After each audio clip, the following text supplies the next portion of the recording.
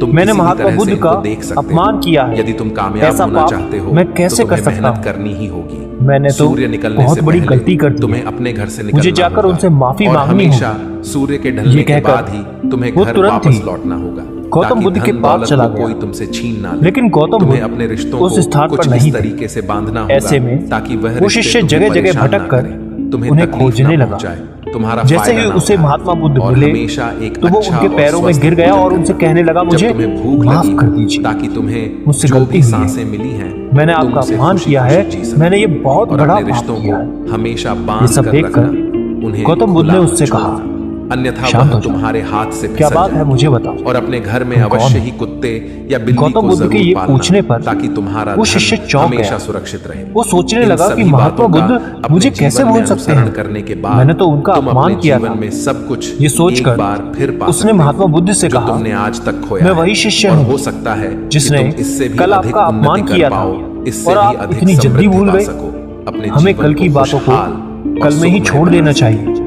वो इतना अच्छा हो कहकर या वह बुरा, साधु शांत हो उसके गए बारे में और सेठ का बार-बार बेटा भी विचार अपनी नहीं सभी करना चाहिए। गलतियों को समझ चुका मैं था। बीती हुई बातों उसने को उन पीछे गुरु को छोड़कर प्रणाम किया आगे और चलता हूं। वापस अपने घर लौट और आया। ऐसा ही हम उसने सबको उन भी सभी करना चारों चाहिए। बातों को अपने महात्मा जीवन बुद्ध में ने उतारा, उस शिष्य से उनका कहा। सही सही अनुसरण किया। महात्मा बुद्ध की ये उसके बातें बाद से सुनकर उसके वो जीवन शिष्य में और भी ज्यादा सकारात्मक प्रभाव दिखने प्रभावित हो लगे। गया वह और एक बार उनसे फिर बोला, से अपने मैं आज व्यापार से को खड़ा आपकी करने सारी में सफल बातें रहा। माना करूंगा। वह एक बार फिर से अपनी इस कहानी पत्नी से को हमें घर शिक्षा लाने में मिलती है सफल रहा कि और क्रोध देखते करना ही देखते इंसान के उसका लिए सबसे जीवन खतरनाक सुखमय और है। आनंदमय ये मनुष्य हो का गया था। सबसे बड़ा तो दोस्तों, दुश्मन मुझे है उम्मीद जो है उसे बर्बाद कि कर आपको सकता यह आज है। कहानी इसलिए पसंद मनुष्य आई को होगी और कभी भी आपने क्रोध इससे नहीं कुछ करना सीखा चाहिए होगा। और साथ कहानी के बारे ही में बीती हुई अपने बातों को विचार हमें भूलकर आप आगे हमें बढ़ना नीचे चाहिए। कमेंट बॉक्स अगर में कोई कमेंट मनुष्य करके बता सकते हैं। अपनी बीती हुई जाने से बातों पहले पर वीडियो को लाइक करें ज्यादा ध्यान और देता चैनल है को सब्सक्राइब तो जरूर उसका करें। ध्यान पूरी तरह से चलिए मिलते हैं भूतकाल ऐसी में लगा होता है कोई नई कहानी और वो तब तक इंसान के लिए कभी अपना भी ख्याल रखे। आगे बढ़ने की धन्यवाद ओर और विचार नमो नहीं कर बुद्धाय। पाता। इसलिए हमेशा